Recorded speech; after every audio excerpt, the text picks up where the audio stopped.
What is going on, ladies and gents? It's September the 30th, 2022.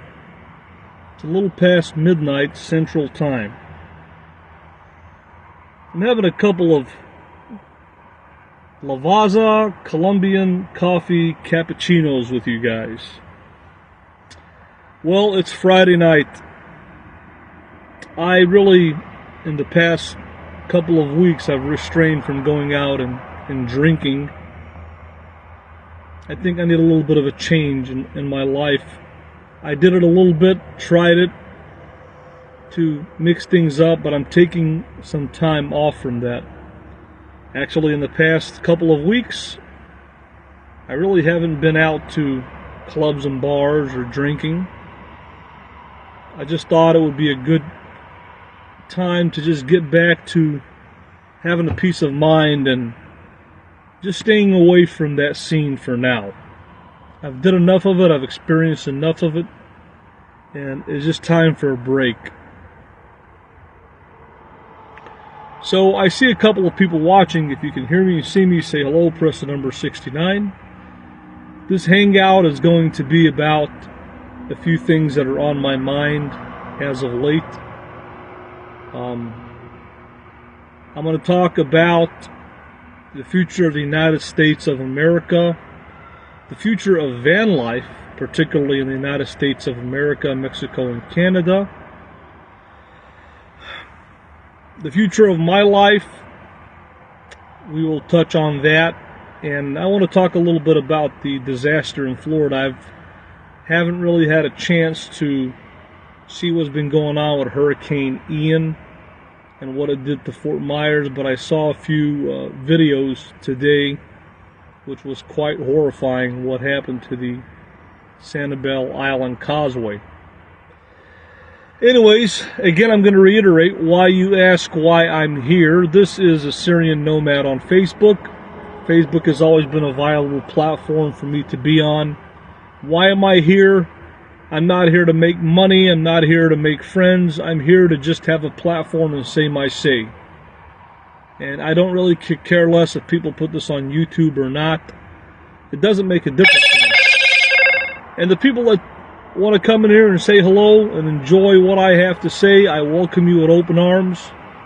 And the people who just want to watch and don't want to say nothing, that's on YouTube. I could care less.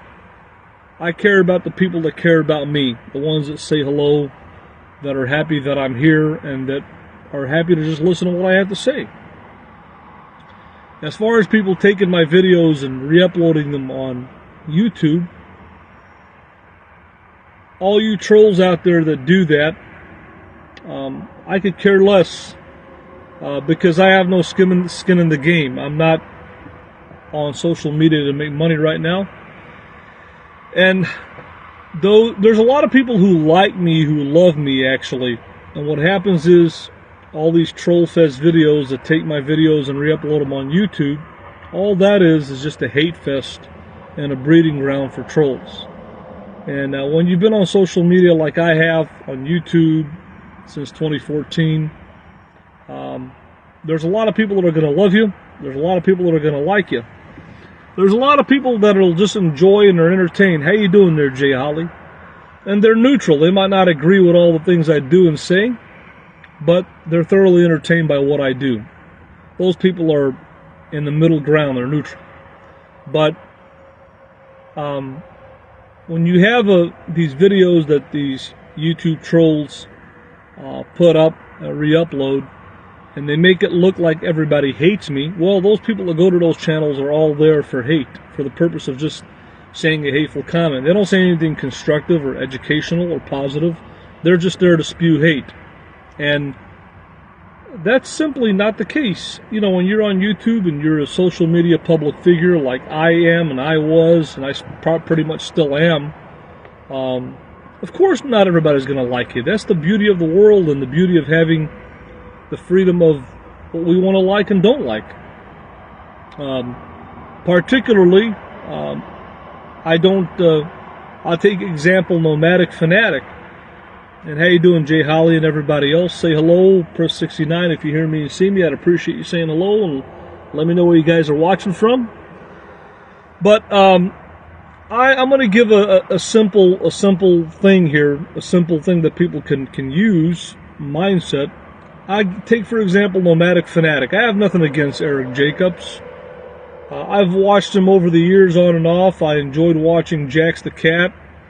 I've enjoyed some of his videos when he's done RV repairs. And how you doing, Janice? Nice to see you. I've watched certain videos in the past of Nomadic Fanatic where he's done upgrades on his RVs. I thought that was pretty cool. The places that he goes to, I'm not really interested in because they're touristy, and I'm just not into touristy places, to be honest with you. Unless it's a touristy mongering place like Tijuana, which I don't think he's ever went to. Or unless it's going into Mexico for, let's just say he went to Los Algodones for some dental. Whenever you go into anything that has to do with Mexico, I'm interested in. Because as you guys know, I love Mexico. But overall, most of his videos, is he a good video editor? Does he use drones and all that? Absolutely. But most of the majority of his videos I really don't enjoy watching because I'm just not into, not that it's not quality content, I'm just not into touristy places, to be honest with you. And I was a fan of Jax the Cat. I like that cat for whatever reason. It grew on me over the years. But these new cats that he has, I don't think that I'm really a fan of them. They just don't have the same appeal that Jax had, you know. But it is what it is. And I'm not really a cat fan, but I did enjoy seeing Jax over the years. But overall, what I'm saying, I don't hate Nomadic Fanatic. I might not agree with everything he does. He's a different person. But 90% of the time, I don't watch. I don't go on his channel and hate. I don't make videos talking about that I hate him. If you don't like somebody, if you disagree with somebody, if you don't enjoy their content, you don't have to watch. You don't have to comment, and you can watch something else that you like. But the people that have this mentality, and have had this mentality for years, to hate on me or hate anybody else in the RV community, it's simple, folks. Nobody's forcing you to watch me. Nobody's forcing you to listen to what I have to say. You're a free person to do what you want. And just like having a TV on a remote on a television, you know, there's a lot of stuff on television I don't like to watch. You know, I really don't like to watch the Lifetime channel. My sister Janet loves that. Whenever I'm over her house visiting, I don't like to watch the Lifetime channel. I might like watching Golden Girls on there. Golden Girls is funny, but the majority of stuff on Lifetime I don't like to watch. So I just change the channel. I'd rather have it on Animal Planet or Fox News or CNN or the Food Network. Obviously, you guys know I'm a foodie. I'm on the Live Food Network. Especially Diners, Drive-Ins, and Dives with Guy Fieri. But the bottom line is I got about 8 people watching. Say hello. And let me know where you guys are watching from and how long you've been watching me. I'd appreciate you say hello. So anyways, guys, the gist of the matter is, whether it's me or anybody else, if you don't enjoy watching me, if you don't like me, if you don't agree with me, you don't have to watch. You don't have to comment. And you don't have to re-upload my videos. You could go and, just like you change the television remote on a television set at home, just change the channel and go somewhere else. That's my mentality. That's how I've always been, and you know, and that's the bottom line. The people who do, you know, there's a lot of great people in our community, is what's going to call it the RV community, bottom of YouTube, that have done funny content over the years. You know, there's Boyd TV. You know, his name is Billy Boy, or Signature Mister. Hey, how you doing, Buckos? Nice seeing you at the fest. Yeah, nice seeing you, Buckos. Nice seeing you, brother. So, over the years, there's been a lot of people that have made funny videos, parody-filled videos on YouTube. Vlogger Puppets, The Puppet Guy, Mike Mundane, Anthony Norbecker, Boyd TV, Signature Mister, and, you know, a handful of others. Those guys have been funny and entertaining for the most part. not really hateful. Did you like the video I sent you? I don't know what video you sent me, Janice. I'm not sure. I really haven't been paying attention to Messenger, so I don't think I saw it, and I'm not sure what it was about. But the bottom line is, folks, like I said, the reality and fact of the matter is, the people that see me on social media, that have seen me over the years, not everybody hates me. That's absolutely not true. There's a lot of people who like me. There's a lot of people who don't like me. And there's a lot of people who are just thoroughly entertained by me. They don't necessarily like me or hate me. They don't necessarily agree with me, but they find me entertaining, and they watch. How you doing, Brent? Nice to see you, brother. So we got about 9 people watching here. Say hello. Let me know where you guys are from, city, state, and let me know how everybody's doing. The gallon and barrel of gas has went down to $76. It went down to 76, and I think it popped back up to 84. I don't know what the deal is. Maybe the demand for gas is high because of this whole hurricane thing that's going on. Because gas was down to $76 a barrel and then jumped up by 50 or 60 cents, which kind of ticked me off. But I got it for $3.84 a few days ago before it popped up. So I'm hoping this whole hurricane thing is going to be over, and we can get gas down back to $3.50 a gallon where it was just about a couple of weeks ago, which is better than $4 a gallon, right?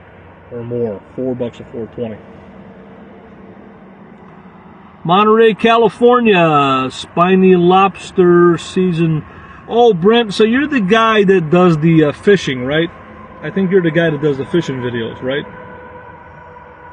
I believe I've seen your channel a little bit before. Yeah, you're the guy who does the, you go under the water and catch the fish and all that. It was the best back when you were on YouTube. Yeah, those were the good old days. 325 here in Stamford, Connecticut. So anyway, guys, before I touch into what I want to talk about here today, I'm going to be doing some work on the Lisa Marie. In the next couple of days, I got a big surprise for you guys. An upgrade that I have coming. I'm not going to say it right now, but I'm going to show it on video later on. That I worked. It's not like it's been a hard work that I did, but it was a little upgrade that I did, and put some money into it, and I'm going to reveal it in the next couple of days, hopefully, what I did. Not like it was a big deal, but it was pretty time consuming, and it cost me about $100, you know. But I'm not going to talk about it now until the video comes out later on. First and foremost, before I get into what I want to talk about here, guys, today, I'm looking forward to seeing my mom this weekend. Maybe today or tomorrow, maybe both days, we'll see. I just want you guys, please, in Jesus' name, say a prayer for my mom right now or later on if you watch this video. My mom, Madeline, just say a prayer for her health in Jesus' name. Everything is okay with her, thank God. But I just want you guys, as a whole, please pray for my mom, for her health, spiritually, emotionally, physically, mentally. I'd appreciate if you would do that. I'd appreciate that wholeheartedly. In Jesus' name, just please say a prayer for her health. I'd appreciate that in Jesus' name, and I always try to put out good vibes for my mom and do whatever I can for her when I can do it, and trying my best between trying to take care of myself, my home, Lisa Marie, but at the same time trying to spend some time with my mom. So that's first and foremost. I just want to say that, and I'm going to say that on every hangout that I do come on. Just put out the good vibes for my mom. Just please say a prayer for my mom, for her health, spiritually, emotionally, physically, right now. Or in Jesus' name, I'd appreciate that. We'll say it together, or you can pray later on after you see this video uploaded. So I'm going to just say right now, In the name of the Father, the Son, and the Holy Spirit, Lord, I ask you in your precious Son's name, Jesus Christ, that he shed his blood for the sins of all mankind and humanity, including myself. I ask you to have mercy upon me, Lord. Forgive me for my sins and transgressions. And please give me the strength, will, and determination to continue to take care of myself, my health, and my home, Lisa Marie. But at the same time, I want to be there for my mom and do whatever I can for her. In one limited capacity that I can. Lord, please give me the strength, will, and determination to do that. But I also ask you, Lord, in your Son's name, Jesus Christ, in his precious name, to please watch over my mother and nurture her health, mind, physically, spiritually, emotionally. I ask this in your Son's name, Jesus Christ, Lord. Amen.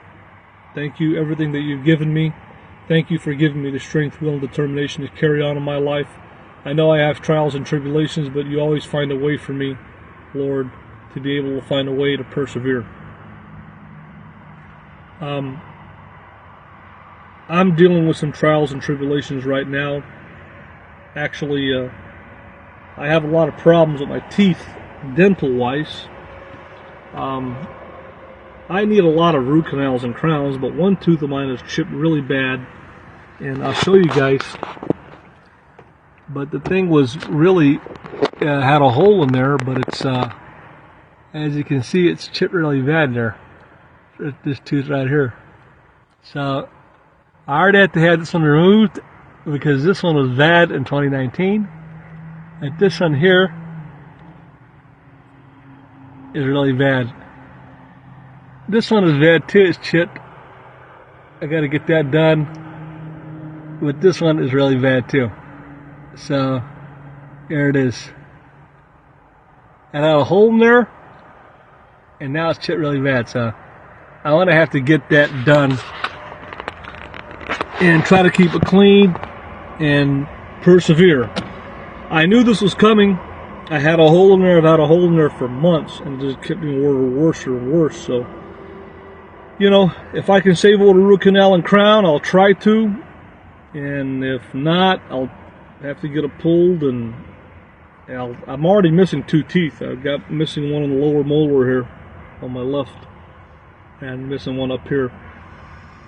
So right now, I'm in the process of trying to get dental insurance and trying to figure out how to save the most money, because you can't really go to these dentists without having dental insurance. So I'm looking into some HMO plans that's going to save me hundreds of dollars, and hopefully I can get some dental work done.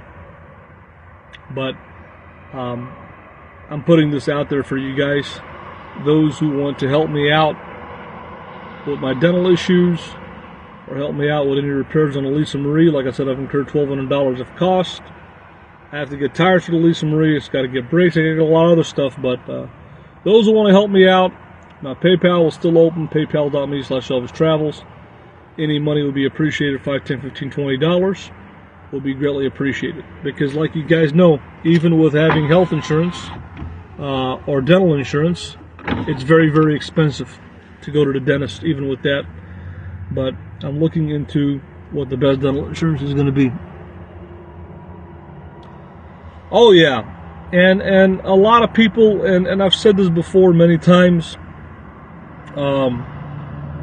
that the PPO dental plans are the biggest ripoff, because they only cover you, say, $1,500 to $2,000 to $2,500 a year, and plus, if you want to get a root canal or crown done, there's like a 6-month or 12-month waiting period, which is useless. So you're paying all that money for insurance all those months and not able to get anything done. And at the same time, yeah, with the PPO you can go to any dentist you want, but then the dentist is going to charge you whatever they want and just give you 50% off or whatever it is, which it's the biggest ripoff. So the HMO dental plans, which not many dentists take, are the best to go with, because there's no annual maximum. You can get as much work done as you want, and each dental procedure has a dental code. The dentist has to abide by that fee, and you just pay that deductible, that fee for that dental code. So HMO dental plans are the way to go, or going to Mexico. That's the bottom line. So I'm missing 8 teeth. Yeah, well. So that's my advice to you guys. One of the best things that you can do is go to Mexico, or try to have a dental plan that is HMO, or try to find some of these schools that'll work on dental work. So it's a lot of money. Dental work is a lot of money. I mean, shoot, dental work is so expensive that literally it's cheaper to maintain your car than doing dental work. Sometimes it's cheaper to overhaul an engine and rebuild an engine and actually get dental work done. It's unbelievable how expensive dental work is, and you do have to have insurance, and and that's the bottom line. And maybe even multiple types of dental insurance. Maybe have an HMO and a PPO and utilize both of them, because the bottom line is very, very, very expensive. Very, very, very expensive.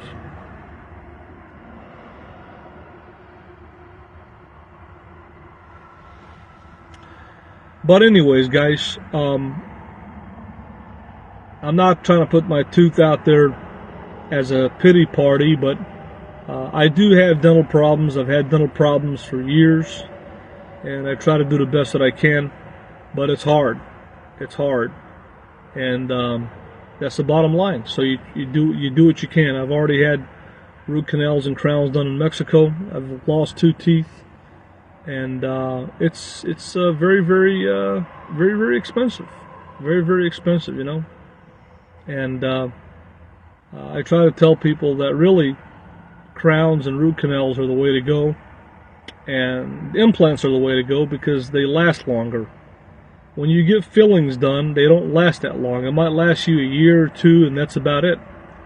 Because really, it just weakens the structure of the tooth. So I've had a crown. They can last 10, 15 years, and and implants last even longer. But dental is a very, very expensive proposition any way you look at our slicer dice. But anyways, guys, I want to talk a little bit about right now Florida and the Hurricane Ian. I've kind of, as you guys know, and I've said before, I've been watching mostly on YouTube. I've been watching mostly First Amendment auditors just to entertain myself and kill time. But I tuned into today to watch some of the destruction of Hurricane Ian, and it was unbelievable what it did to Fort Myers and Sanibel Island.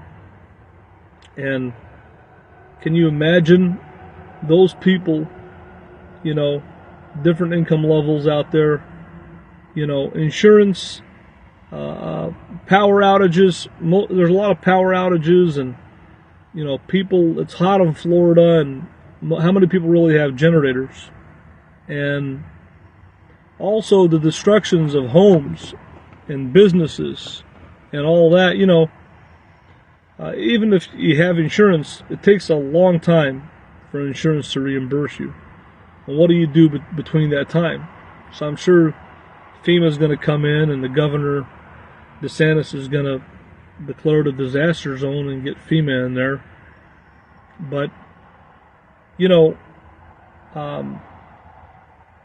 have to have insurance of all kinds, whether it's dental, health, car insurance, home insurance. But insurance takes quite a while to reimburse you, or to find you a replacement home, or to fix your business. And what do you do in that time in between? And that's why I'm thankful that I actually live in a van, because the bottom line is, when you can live in a vehicle, I don't care what vehicle it is, and if you can have a generator and produce your own electricity, or if you can put yourself in a position where you're away from disaster and calamity, where you're in a safe place, or where you're in an area where the weather is okay, or favorable to do the life without having to have heating and air conditioning, then you're ahead of the game. And that's what the mobile life gives you. And that's the advantage of doing what I do and what many, many others do. You know, all these people out there that are relying and living the sticks and bricks life day in and day out, when disaster and calamity happens, you know, they go out and their only recourse is getting help from state and local authorities and the federal government and FEMA, and relying on the system. And that's a scary thing. It's a very scary thing, but at least we live in the greatest country in the world where we can render aid to those who need the aid. Many other people in the world are not as fortunate as we are. But the bottom line is, folks, and I'll say this, you know, living the van life, you know, I'm facing my own calamities.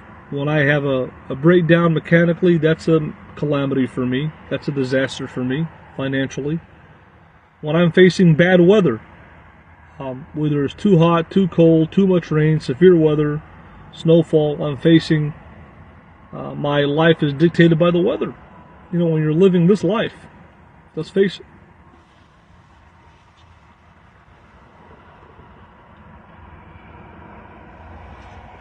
Well, that's going to be interesting. You know, when Hurricane Katrina happened, a lot of people died. And I'm sure the federal government and FEMA learned a lot from what happened in Hurricane Katrina. Look what happened to Hurricane Sandy, all these hurricanes. So, the bottom line is, with weather, there's no, you can only run away from weather so much. I mean, you know, in the north, northeast, you've got the snow. In Florida, you've got the hurricanes. You know, and in the desert southwest, there's not really much to worry about there, but pretty much extreme heat, you know, in the summertime, and dust storms, but pretty much they're earthquake free. But you can worry about running out of water in the desert. You know, it's kind of scary. Obviously, you guys know all the calamities that California has, everything under the sun, right? Mudslides, fires, earthquakes, etc., etc. The tornadoes in the Midwest, and the torrential cold and, you know, ice and snow in the northern states.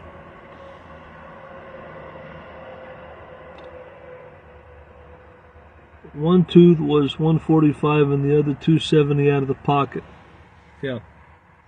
They're always going to charge more working on a molar tooth than a non-molar tooth. It's more work. Sometimes they come out in pieces and all that. And whether you're doing a root canal or a crown or extraction, it's always more for a molar tooth than a regular non-molar tooth. But anyways, guys, we're living in perilous times as of always, but we have to keep our heads up. The inflation is not going to slow down or stop, unfortunately. What's going to stop it, you know?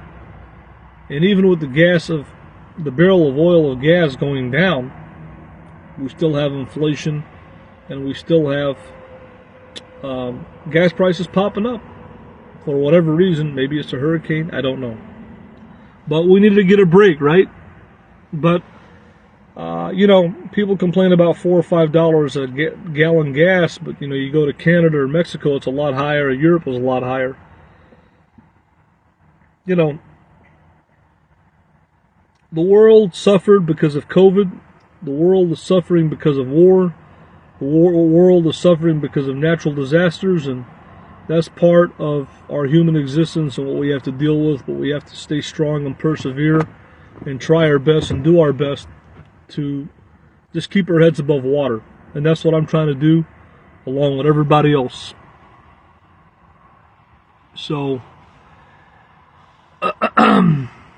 anyways, guys, I want to go along and say I'm going to look more at these videos of what happened with Hurricane Ian in Fort Myers. I'm kind of interested to see, like everybody else, and just get an idea of what happened, you know. Just get an idea of what happened. So Florida will always be a place for me and many, many other RVers, even though I don't really prefer Florida. I prefer going to Texas or New Mexico, Arizona, California. But Florida is a kind of a survival state for RVers in the wintertime, to get away from the cold or to be able to find a job or make ends meet and somehow get by. And Florida's economy is booming. It's definitely booming, and that's the bottom line. So that's the bottom line with Florida.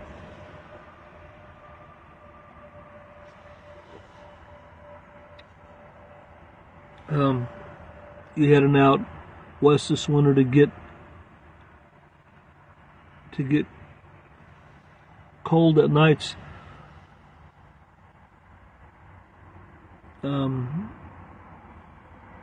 Yeah, it gets cold at nights. Yeah, it gets cold at nights even out west.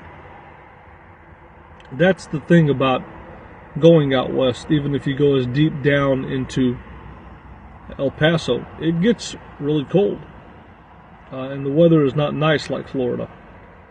But you weigh your options. Do you want nice weather and water and a lot of homeless people around you where it's kind of dangerous and really no nightlife for girls, or do you want to be around with the girls and the fun nightlife in Mexico? And to me, I'm willing to give up the warmer weather, and I'm willing to give up the water, and I'm willing to give up all that scenery for nightlife and girls. And that's the difference between El Paso and Florida. So it all depends on what you want and what you're looking for, you know? What would the ideal situation be? If the nightlife and the Mexican prices and the girls were in Florida, well, in the wintertime, that'd be the place to go. But that's not the case. So, you know, like the old saying, you don't always get what you want. So,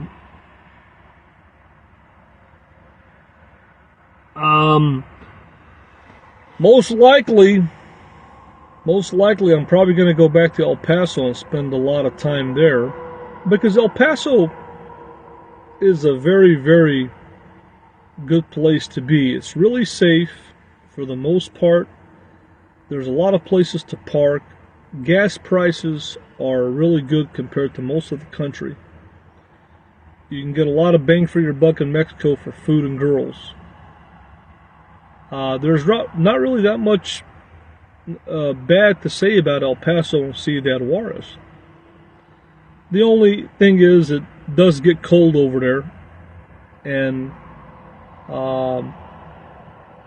you know, I mean, the weather's going to be nicer in Yuma, Arizona, but there's not much to do in Yuma. And obviously, we know that Tijuana is really cool, but I haven't spent that much time in Tijuana to make a call on, you know, how easy it is to boondock urban camp in California. The gas prices are much higher in California, much, much higher. You know, you're talking $1.50 to $2 more a gallon of gas. So yes, I do want to go to Tijuana, but it was a costly proposition. And El Paso is a place that, you know, it's got a lot of good things about it. There's a lot of mechanics there that are reasonable, priced on both sides. It's safe. The people are nice.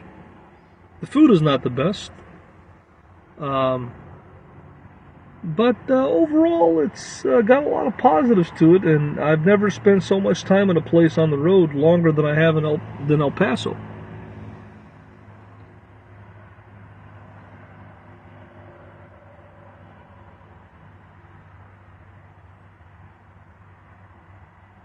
So, yeah, so that's the bottom line. So, yeah, guys, I want to kind of see what's going on with Hurricane Ian in Florida just to get an idea of what happened, because I know there's a lot of footage. And it's pretty scary. Pretty scary, the picture of Sanibel Island Bridge and what it did over there to it. Literally destroyed it. Cut it in half. You know. But the last thing I'm going to say about Florida, like I said, it's not really my cup of tea. It never was. But yes, it is a survival state for many RVers, people that are homeless, people that are living in their cars. And the economy is booming, and there's jobs down there. They're not the highest paying jobs, but there's jobs down there. And it's a place to survive the winter. And, I'm not going to down that Florida is always going to be, probably the top state for RVers, basically. We all know that. But, you take the good with the bad. There's plenty of jobs. It's lower paying jobs. But at the same time, a lot of people are down there. So you have a lot of homeless people. So the danger level is going up more and more and more. And, with more people going down there, the prices are going to go up. Whether it's for gas, whether it's for food, whatever you want to slice it or dice it. But it's a booming economy. It's a way that people can make a living and make ends meet. Whether you're an RVer or a seasonal worker or living in a van or whatever you want to do, it's a way to make ends meet. Now, if you're a homeless person and you just want to get a handout, Florida's not really the best place because their social services are not really good compared to like California. It's a state where, they want people to go that have money, like old people obviously, and a state where, younger people like myself and younger are there to work and, be part of the economy. And yes, it is a booming economy. There's no question about it.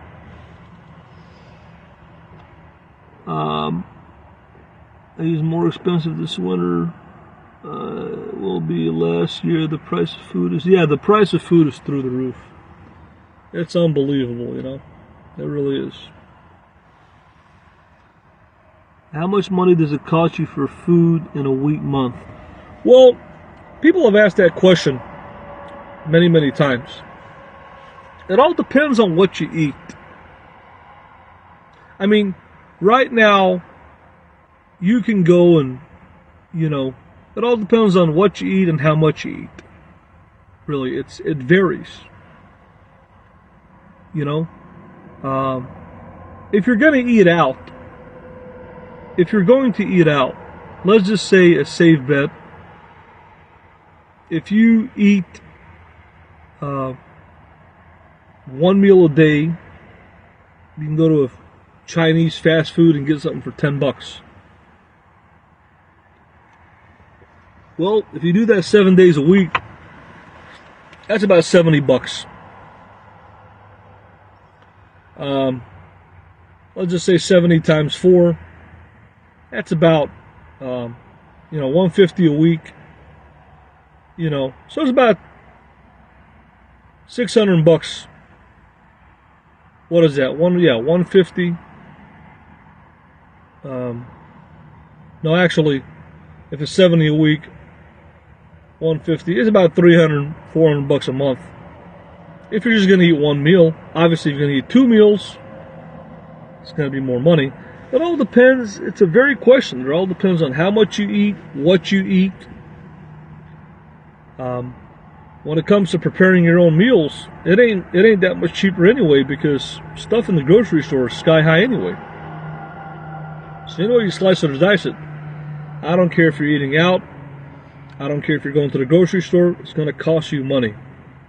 Whether you live in a van or whether you don't live in a van, food is high. It's very, very high. Any way you slice it or dice it. But if you were to prepare your own food and buy your own groceries living in a van, I would say that you could probably live on $50 a week if you were going to eat some just cheap food. You could probably do it with $50 a week. 50, 100, about $200 a month. You could probably do it, but you're going to be eating a lot of canned food, you know, canned soups, stuff like that. You know, if you want to get fresh produce and fresh meat and all that, you know, you're going to have to double that up from, you know, like, you know, 200 a month to like 400 or 500 a month. So it all adds up. Depends on the quality of food that you're going to eat. If you're going to eat out of cans and eat processed food, of course, you're going to be able to eat for, you know, a couple $100 a month. If you're going to want the good stuff, you're going to have to double up that money. So, you know, when you look at it, it's $400 to $600 for one person to eat. I don't care if you're living in a van or not living in a van. How much was that pizza think you and your mom had the other day that looked really good? Well, it was about $5 for each one of those before taxes. You know, today it was unbelievable. I went to Burger King and I got me the 2 for $7 Big BK Big King, which is basically a Whopper with cheese. And, you know, you think 2 for $7. And I got those little tacos, which I'll never get them again. They're so greasy and disgusting. And they're not really that good. They're the fried tacos at Burger King. They were $1.19.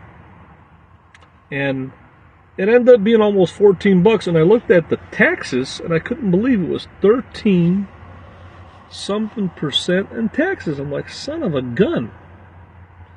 So the taxes are sky high. I mean, we're not only talking about inflation here. You know, you used to be able to get a Whopper for like 2 for $5, or 2 for $4, or 2 for $3, or 99 cents.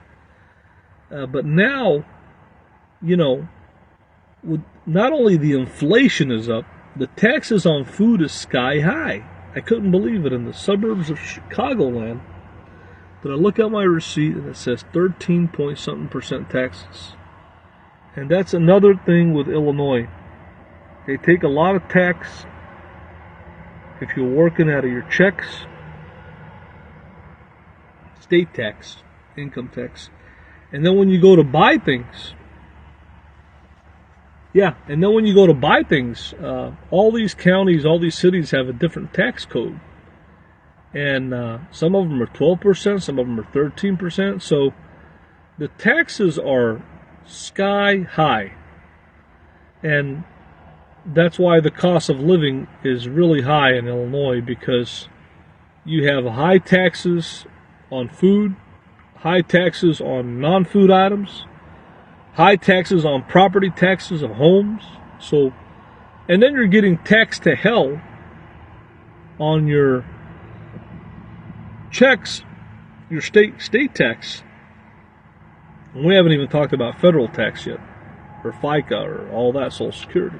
So the nation, you know, they still have them tacos. So yeah, they still got them at Burger King, and they gave me heartburn. I don't know, man. Those things are really disgusting, and I should have not ordered them. They're really bad. And they're terrible. I don't even know, you know, they're not even on the menu. They're actually not on the menu. You have to extra them. But they're literally like a taco with ground beef, and they fry it. And it's terrible. It's terrible. It's a terrible, terrible thing. You know. But like I said, guys, we're dealing with a lot of things that are just mind-blowing. Everything is expensive. Dental work, automotive work, and you have inflation, and you have taxes hitting you from every angle. You know, food taxes, the high tax on items that are not, you know, rent's going up. I mean, you know, it's unbelievable, you know. Stick to the Whopper is the best, I believe. Well, I actually think that Wendy's is much better than Burger King. The only thing that Burger King actually has that's better is actually the bread. The bread that they use, the buns are better. Yeah. Well, it's good that you cook, Janice. But the bottom line is, folks, we all know this is getting tougher and tougher and tougher for all of us. Yeah, sometimes I use the apps. You can get the buy one, get one free Whopper. You can use the app. I pay $5.49 for a Whopper, but it doesn't come with cheese. And now they're charging $1 for a slice of cheese. So even if you use the app for the Whopper, which is $5.49, and if you want to add the cheese to each one, that's $1 extra. So you're paying $6.49 and $7.49. So it's actually just cheaper to get the 2 for $7 BK Big King, because you still get the same sandwich and it's 50 cents less. Because they used to charge 50 cents for cheese, and now they're charging $1 extra for cheese. So, you know, and I'm not really a Burger King fan. Really, I'm not. I prefer Wendy's, but it's hard to find Wendy's a lot of times. I mean, I'll take Burger King over McDonald's any day when it comes to the burgers, obviously. But, you know, anyway you look at it, guys, it's tough out there. Yeah, Wendy's is much better than Burger King.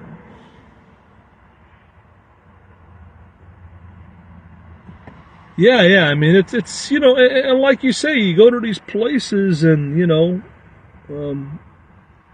what about a bologna sandwich? Yeah, I mean, you can go with a bologna sandwich. It's not the healthiest, you know. Maybe beef bologna, but beef bologna is very expensive. You know, beef bologna is very expensive.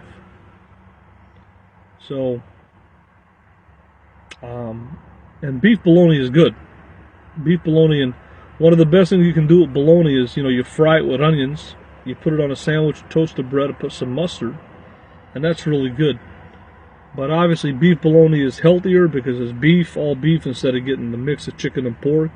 But beef bologna is very expensive compared to cheap bologna. It's very expensive in the store, you know. Actually, my favorite kind of bologna is this bologna. I think it's Italian. It's called mortadella. It's like Italian bologna, and they got like peppers in there and veggies like in there, and it's really good. And it's called mortadella. So if you guys ever go to a Italian deli, or you go to a decent deli, you can find the stuff called mortadella. And that's what they put on Italian cold cut sandwiches, and it's delicious. It's to me, it's better than American bologna, and it's on another level. But it's hard to find. But it's called mortadella. Yeah, it's kind of like an olive loaf, kind of like that. But you know, like you say, guys, we all know that the food is high and the gas is high, and it's really hard. It really is hard, guys. It really is hard. And you know, people are suffering. People are suffering every day, and people are like. I talked to a guy today that lives in a mobile home, and he said his lot rent for the mobile home was like almost $800, and it's going to go up next year. And he was renting 2 rooms in that mobile home to 2 other guys that were Mexican hard labor workers, and renting each room for like $300 or $400 or whatever it was to cover his rent. And he was telling me his electric bill every month was $150, or it could be more in the wintertime too. What's that cost a pound? I never heard of that. Well, usually mortadella is probably about, I would say, $9 to $12 a pound. I think maybe Eckrich might make it, but obviously it's better to get one that's imported from Italy. But it's called mortadella.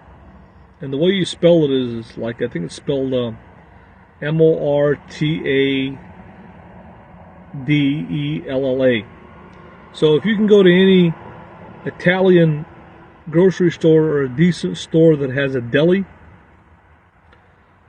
you want to get the mortadella. You want them to cut it really thin. If you cut it thin, it tastes better. Have them cut it pretty thin. And you can eat it by itself, or you can combine it and make a Italian deli sandwich. You can combine it with capicola, which is the Italian spicy ham. And if you like, you could put Genoa salami with it and make your Italian sub sandwich. Yeah, but mortadella is really, really good. If you guys like bologna, you got to try mortadella. One of the things that my uncle used to do, my Uncle Simon, is, and believe it or not, he would get some French bread and take some mortadella and put tomatoes in there and parsley, a little bit of salt and pepper.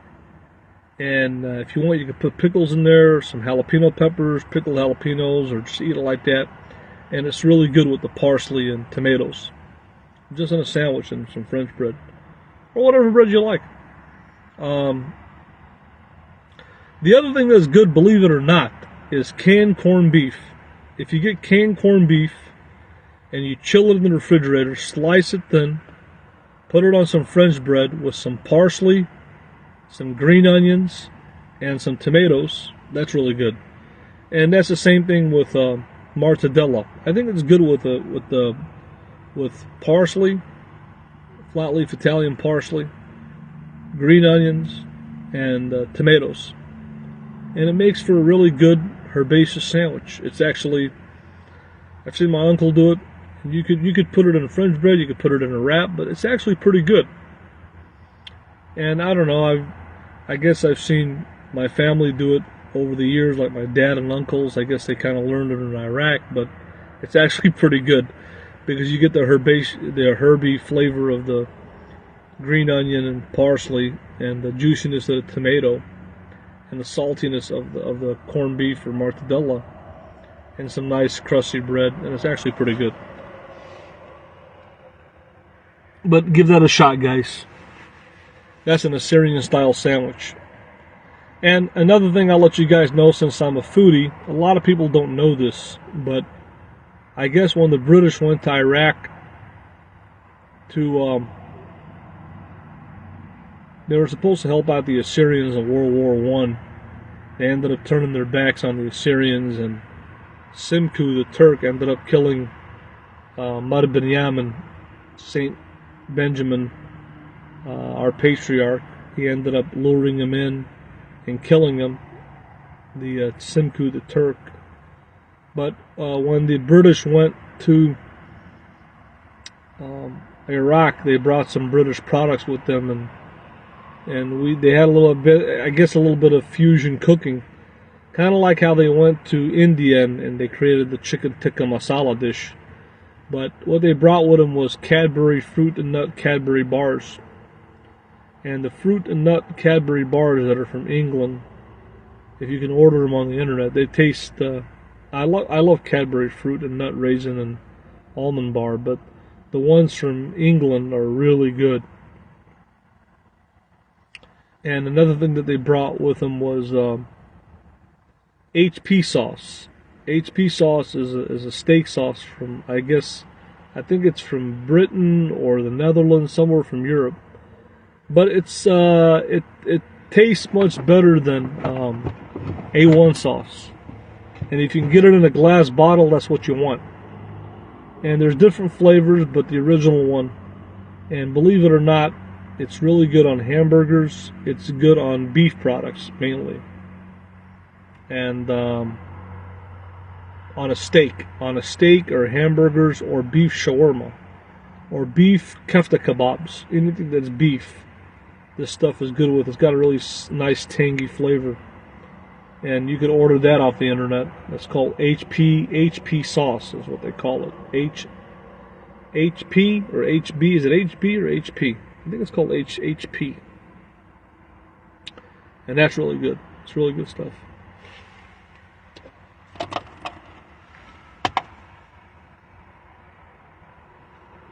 But I'm having fun talking to you guys. Like I said, I didn't feel like going out to the bars tonight or nothing like that. So, enough with the food talk. I guess talking more about, I got some projects to do on Elisa Marie. I got a surprise coming up for you guys. And hopefully I'm going to reveal it this weekend. We'll see. And see what you guys think about it. I think my time is nearing more and more to get back on social media. I don't know if it's going to be before the end of this year or after, but I feel my time has come to get back on social media and try to figure out how I can have an alternative source of income. Back like when I used to, because in these perilous times that we're living in, we need to be able to sustain ourselves in whatever way we can. And having an alternative form of income is important in this day and age. And I've said this before many times. People recommend Janice, they recommend Twitch and other platforms, but the reality is there really hasn't been any platform to replace YouTube, in my eyes, that is comparable to YouTube. Being on Facebook is cool, and I don't have any problems, but it doesn't really generate money, and it doesn't generate a large audience. It's okay to be on here, but that's about it. It's not really a money maker. And people can talk about TikTok all they want and Twitch and all that, but the reality is, and I'm sure a lot of people are making a lot of money on TikTok, but the experience and knowledge that I have and what I'm used to is YouTube. And I've watched TikTok, and nothing against it. It's just not my thing. And I know it's growing and people are doing what they got to do with it. But, to me, the two best social medias out there are number one, YouTube, number two, Facebook. There's nothing else that's comes close to those two. They're saying that TikTok is getting big. Obviously, yes, but in my mind, it's limited. TikTok is a limited platform with just short videos, and it's not comparable, in my belief, to YouTube or Facebook, basically. So I do have a YouTube channel, but again, I'm just wondering, should I come back before the end of the year, or should I come back after the end of the year? I still don't know. I'm still up in limbo about that. But I'll play by the ear.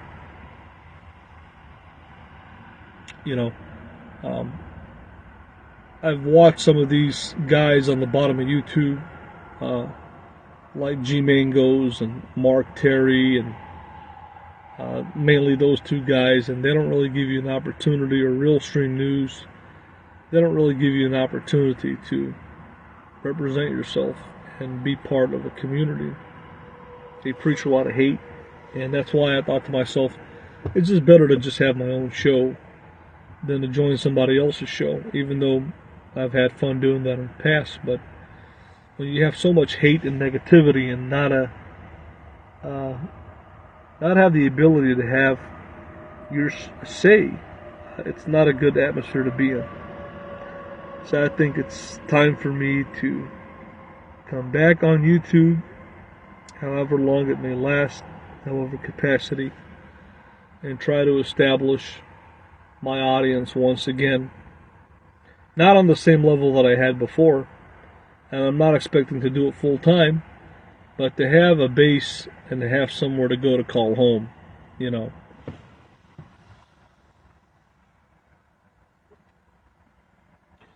Well, you see, Tim, YouTube, yes, YouTube has screwed me over, but the bottom line is, yes, definitely YouTube has screwed me over. But the problem, and I've said this before, it's not necessarily YouTube, it's the people that watch YouTube. YouTube, it makes it easy to have somebody's channel obliterated. But the people that are actually making it happen, it's not like YouTube wants me off. It's the trolls that want me off. And so, yes, YouTube does not treat its content creators fairly. Yes, it's very easy to get rid of a person's YouTube channel even if they don't follow the rules. But the bottom line is, like I've said before, in my eyes, in my estimation, when it comes to social media, and I don't care what community you're from, if you're from the RV community or mongering community or foodie community, there is no other social media near or comparable to YouTube to gain an audience and to make money and to have your say. There's just nothing comparable. Twitch has really nothing to do with the RV community. TikTok is just so short that it's really not my style. Facebook is nice, but the audience is limited here. The audience is limited here. And so I don't have an expectation. Me coming back on YouTube is just, yes, I don't like the way that YouTube treated me. I don't believe they treated me fairly. But at the same time, whoever makes a decision to delete somebody's channel, maybe it's just some young geek getting a paycheck that doesn't care, or maybe it's just a robot automated. Who knows? Any way you look at it, it's a messed up proposition. But when you're coming into it, when you have no skin in the game, but you just want to have a platform. I enjoy the platform that YouTube offers and being able to have an audience and being able to connect with people, whether you make money or not. If you make money, it's a positive, not necessarily with AdSense. I'm not expecting myself to be monetized or have AdSense, but just maybe get some donations on PayPal and maybe get some of my old fans back to watch me. But am I expecting to do it full time? Am I expecting to make a full-time living like I was doing it before, or do it 24/7, 7 days a week? Absolutely not. And how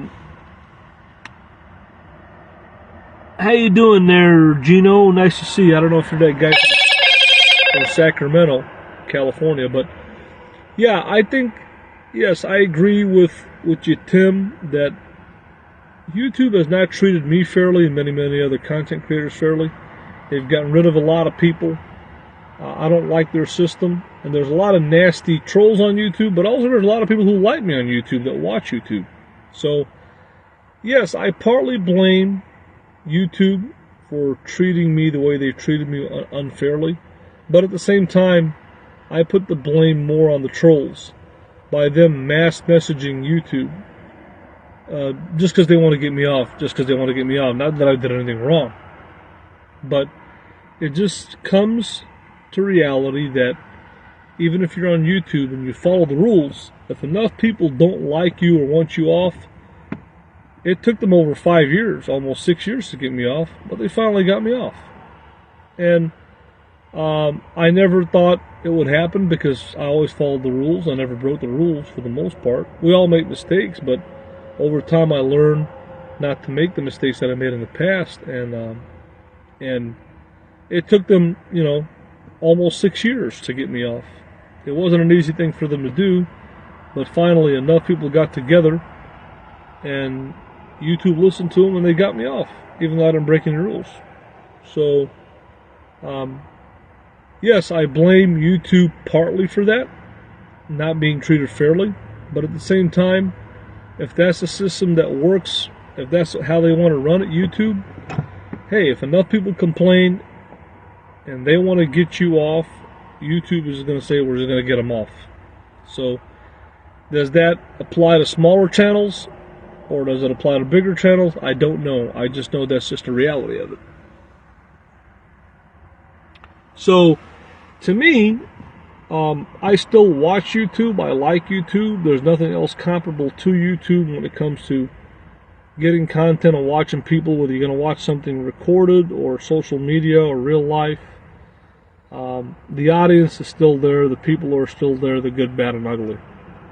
And if I'm going into YouTube with no skin in the game, nothing to lose, opening up a YouTube channel and going on and having a platform, if the trolls get my channel banned and take it off, I could care less, because I'm not going to be monetized. I'm not going to have AdSense. I'm not going to have a library of videos of thousands of videos. So I could care less if they get me off, really, to be honest with you. It doesn't make a difference to me, because I've got no skin in the game. I've got no skin in the game. So I could really care less. But my goal of going back on is just reconnecting with people who used to watch me, or maybe new people that want to watch me, and just have a platform. And, if people want to donate on PayPal, that's cool. And if they don't, that's cool too. But it's all about having a platform and having a voice to an audience, to whatever audience you want to go to. And like I said, watching Mark Terry and G Mangos and Real Stream News and all the other jokers on the bottom of YouTube and all that, there's a lot of hate, there's a lot of negativity, and they just don't give you the ability to have a platform.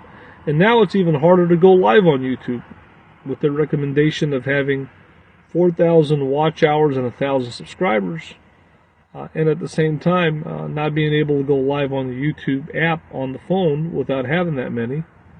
Now you've got to deal with using StreamYards and trying to go live on that, and you only get so many hours on that a month. So it's really, really hard to go live on YouTube. But can you make videos? Can you have a platform of making videos? Well, yeah, I guess you can. So to me, it's all about just having a voice and platform and connecting with people.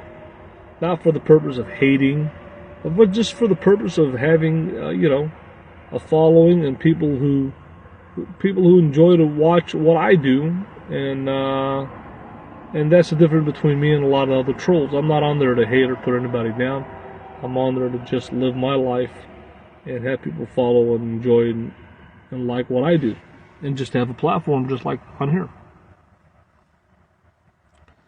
Do you still have all those videos that you made? Always enjoyed watching them. No, all those videos I lost. I have a few on my laptop from years ago, but most of those videos I never backed them up. I never backed up any videos, And there was a lot of content that was lost, and it's a shame. It really is a shame, because it was years and years of work, and it's just like an artist making a painting. And that was heartbreaking. That was the toughest thing. I don't care if they took away my monetization or money, but the heart and soul and the time that I put into all those videos that are gone and that I can never get back, that was the most hurtful thing. Because when you put your time and effort and heart and soul into a video, and you put it out there for, millions of people to watch, and all of a sudden it's gone, and that memory has been erased forever unless somebody made a copy of it, it's a very, very bad feeling. Because that's your art, that's your work, and that's what you put in your time and effort into that to show the world. And when that's gone, that's, like I said, I don't care about losing the money or monetization or AdSense, but losing the videos. That was the most hurtful thing about losing my channel, was losing the videos. People think it's all about the money. It's not all about the money. It's about people, folks. It's about, having your work out there, And I never edit a video. I don't like editing videos. I just like making videos. And so people want to go back and say, oh my gosh, Elvis Travels is devastated because he lost his monetization or AdSense. He lost his channel. Well, yeah, of course, monetarily, I would have had a little a little income coming in every month to survive and cover my bare necessities for the rest of my life as long as YouTube was around. So yes, it was financially devastating for me, and I probably lost thousands of dollars in AdSense and having a base of income to support myself during these perilous times, even if I just had those videos. So yes, it was financially devastating for me, but even more devastating than that was actually losing all the videos, because I didn't have them backed up on a hard drive. Losing all the videos that I made. If I could trade the two, if YouTube could tell me, you know what, we'll bring your channel back, but you can't make any money on the videos. I'd rather have that and have the videos up and have my channel back up than actually have the AdSense money. Because when you put all your work and time, then that's a biography of my life. When you put all that work and time into that and they erase it, that's one of the worst feelings that you can have, because you're erasing your work, your art that you put out to humanity, that you put all that time into. Just because I didn't edit the video doesn't mean I didn't put time into it. I had to take time to make all those videos, and I put my heart and soul into it. And they're erasing your life, your diary of your life, and that's even more hurtful than losing the money. When you're a content creator, and I've lost 2 channels, major channels. I lost one channel that had 2,300 videos. That was back in 2016, and then the other one that I lost in 2020. That had about, I don't know if it was 7,000 or 8,000 videos, something along those lines, and almost 8 million views. And that was devastating. That was devastating. And for any content creator, that's their worst nightmare. And yes, financially it was devastating, but at the same time, what's even more devastating was losing the hard work and effort and content that you made over all those years. And people will say, well, why don't you back it up on a hard drive? Well, you know, that takes time to do that too, and data and stuff like that. And when you're living on the fly and you're living the life that I'm living, you just don't have time to do all that and save all that data, you know, on hard drives and USB drives and all that. You're talking a lot of data, storage, stuff like that. But yeah, if I could go back and say, if YouTube told me, hey, you know what, we'll bring your channel back, but none of your videos are going to be monetized, I think I'd rather have that than have the money, so I could at least have a blueprint of who I am and what I did and what I contributed to the RV community over the years. Because it's a library of content that'll never go away, and it'll live on for people to watch for years and years to come, as long as YouTube is up. So that's the most hurtful thing. But again, the trolls that don't have any content, that don't make nothing, they think it's all about the money, because they don't make any content. They don't put their heart and soul into anything. They don't make content. And you know, like my #1 video that I had was the Starflight motorhome. It had about 800,000 views over that, and it was on its way to 1 million views. And when you can accomplish something like that, when you can accomplish a video at almost 1 million views, or get over 1 million views, people watch your video over 1 million times. You know, we have billions of people in the world, but when you get that many views on something, you say to yourself, no, it's not luck.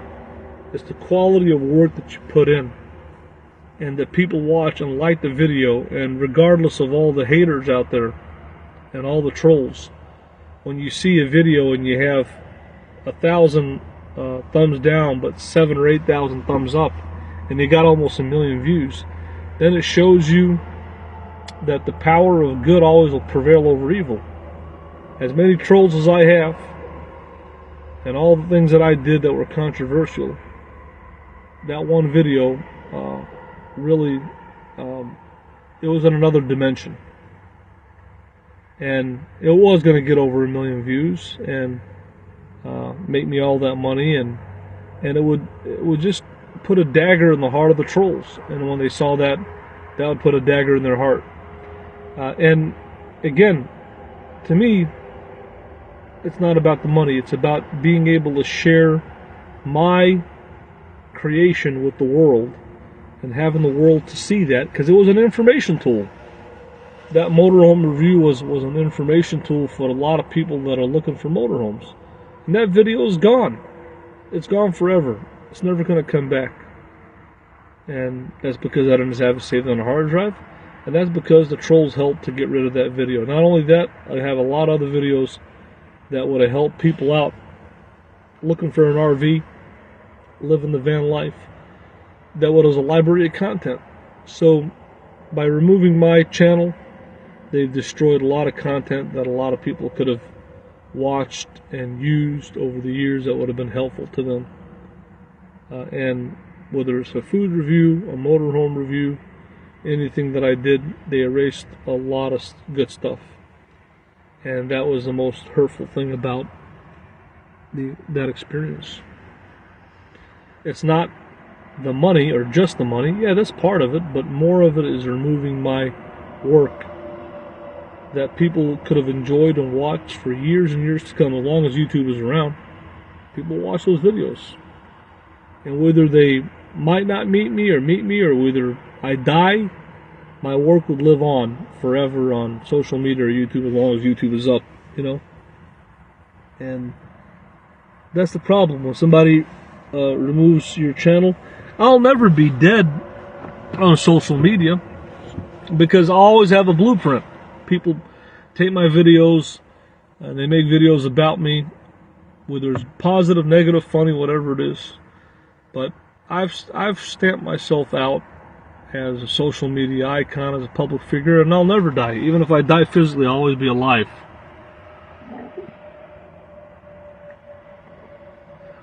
What's your favorite RV van that they make right now if you could afford to buy one of each? Well, I have not looked at new RVs as of late, to be honest with you. I haven't looked at new camper vans as of late. But you know, from what I've saw over the past couple of years, I do like the Winnebago Travato 59G with the corner bed. I've always thought that was a nice little rig. As far as the luxury side of the rigs, I think the one that's a little bit higher end than that, I believe it was the Winnebago Paseo. I don't know if they're making it anymore, but I really like that rig too. It was on a Transit chassis. Obviously, there's a lot of manufacturers that make, you know, with the Sprinter chassis. You know, I never really liked the Airstreams that much, to be honest with you. But they're all nice. It all depends on what floor plan you like. But I think Winnebago has done an awesome job with their floor plans and their products, especially the Travato line. They've done a great job. Not the best quality, but a great floor plan. So if somebody could come up with, you know, a Winnebago Travato floor plan, but with higher quality, like of a Pleasureway, that would be the way to go. But I don't know if anybody is out there doing that. But Winnebago is a great bang for your buck, and they make a really good camper van for the money. And like I said, it's just too bad they don't use better quality materials and up the price. But you know, you look at it now, hell, a camper van costs as much as a home or more, or a condo basically. But yeah, I would say over all the years, in the newer camper vans that came out, that are still out there now, the Winnebago Travato 59G and 59K are really good. They stood out head and shoulders about all of them. Not in quality, but in the use, the functionality, and the floor plan, and everything like that. A lot of things made sense on those rigs.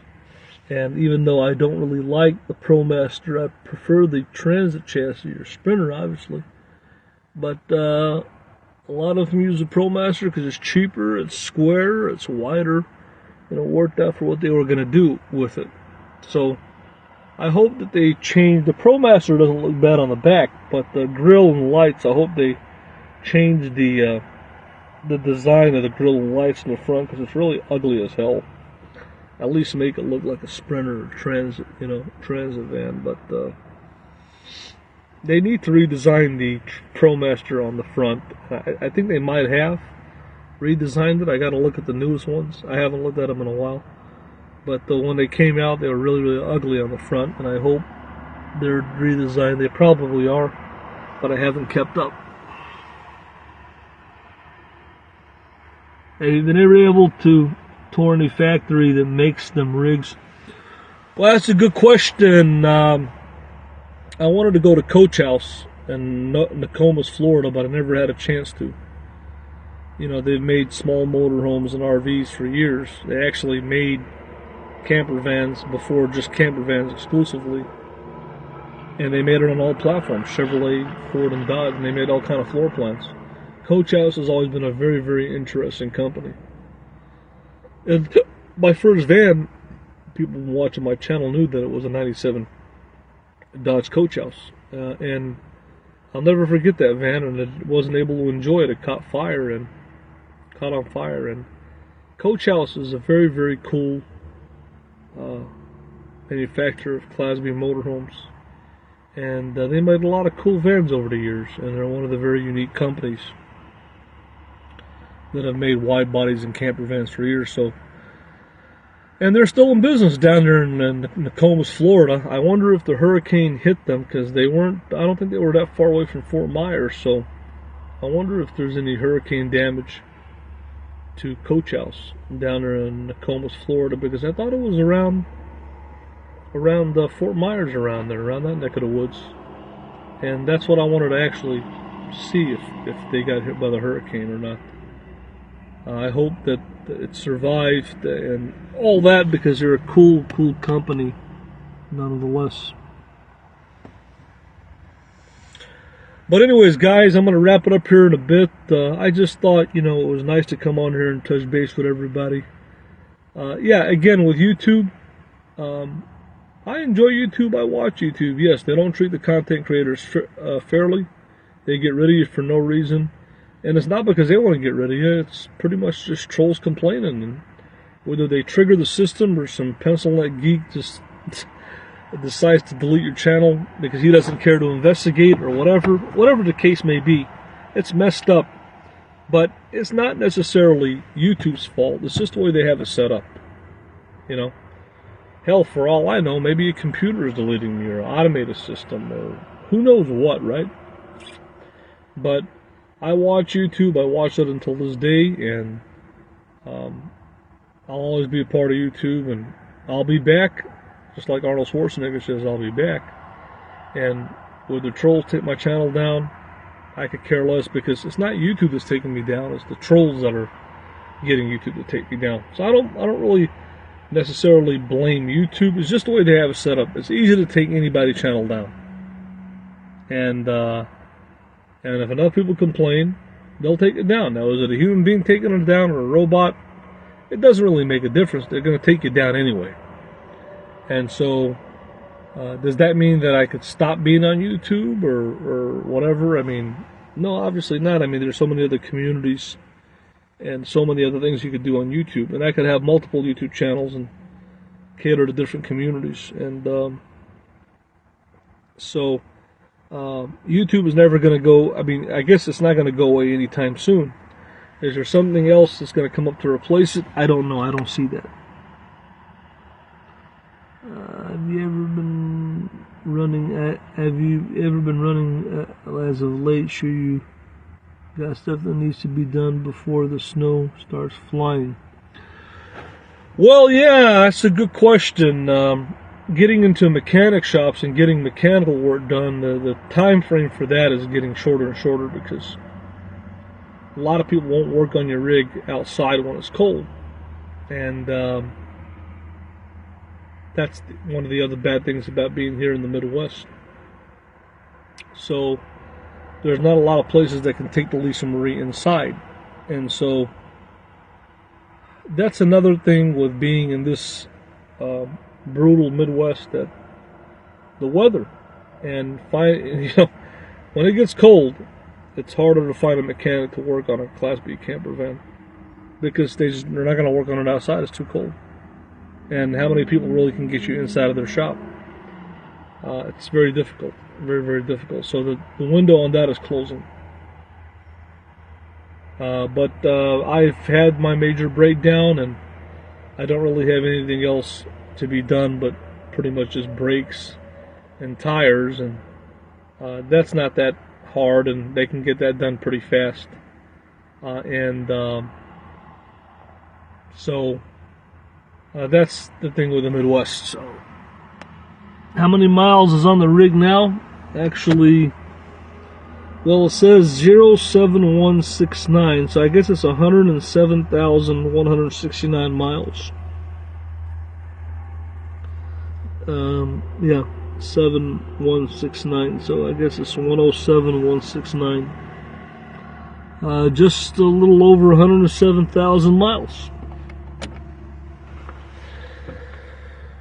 But anyways, guys, I'm going to wrap it up here pretty soon, guys. It was nice coming on here and touching base with everybody. Again, will I be back on YouTube? I'll be back on YouTube multiple times. And I don't care how many times the trolls take me off, I'm going to come back.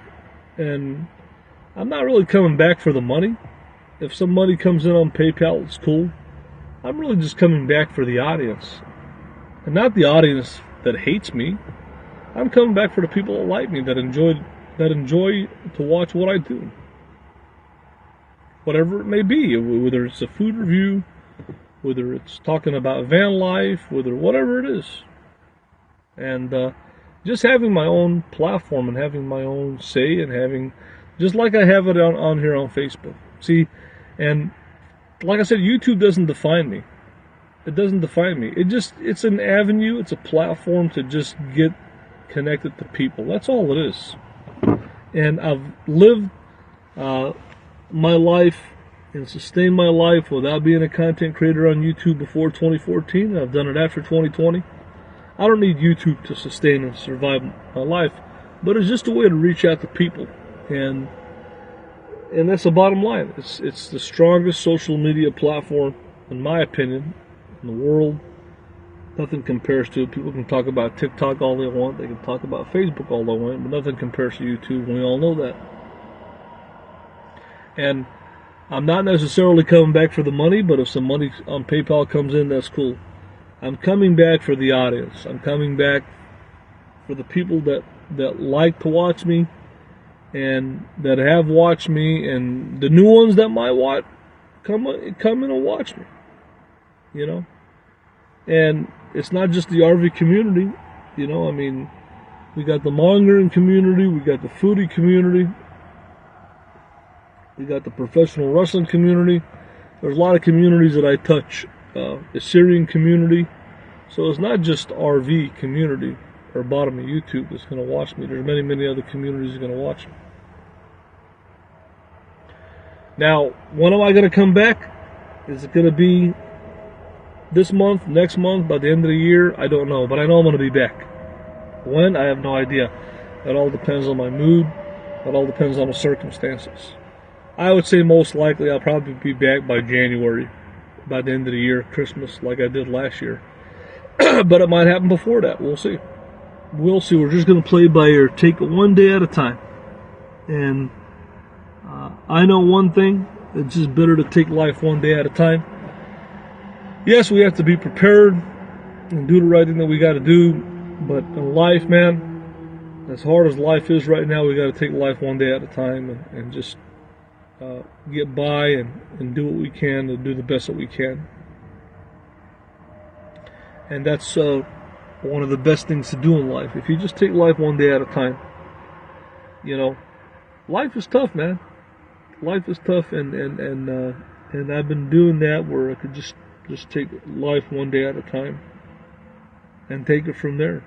And if you do that, you're going to be happier. Things are going to get better, because if you have a bad day, just think about you're going to have a better day the next day. Think about life that way. You know what I'm saying?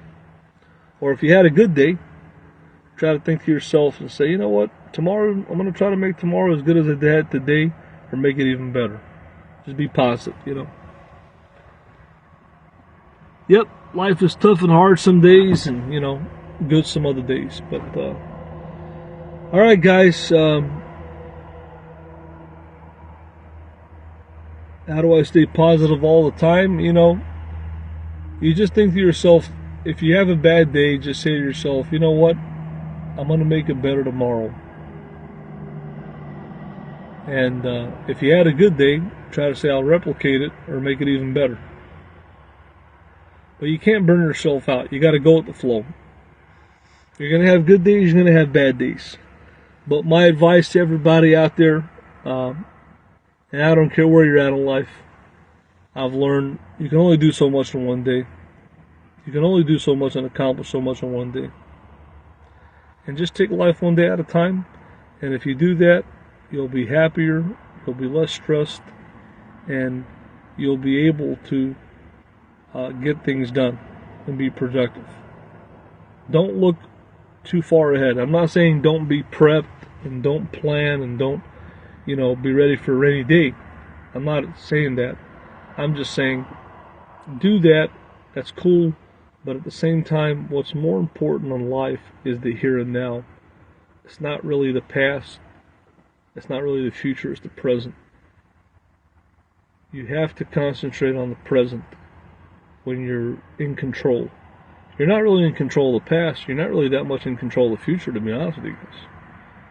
But you're in control of the present. Just enjoy your life in the present. And try to do the right things that you need to do and be positive and be happy. That's my opinion, everybody out there watching. Try to enjoy your life in the moment and in the present. Try to make the best of the moment. And if you do, I promise you guys, you'll be happier. And you'll live a more productive life. But when you start thinking ahead, or you start thinking of the past too much, it could be overwhelming and burn you out. You don't want to do that. Alright guys, I'm going to go ahead and pop on out of here. Have a good night, guys. I've talked enough. I've, rambled on enough, but I said my piece to everybody out there watching. I'm going to go ahead and pop on out of here, guys. I look forward to coming back on YouTube and having an audience. And when am I going to do that? I have no idea. It's all up in the air. It's all up in the air, and we'll play it by ear and just take it day at a time. Alright guys, I'm going to go ahead and pop on out of here. Have a good night. Thanks for coming in.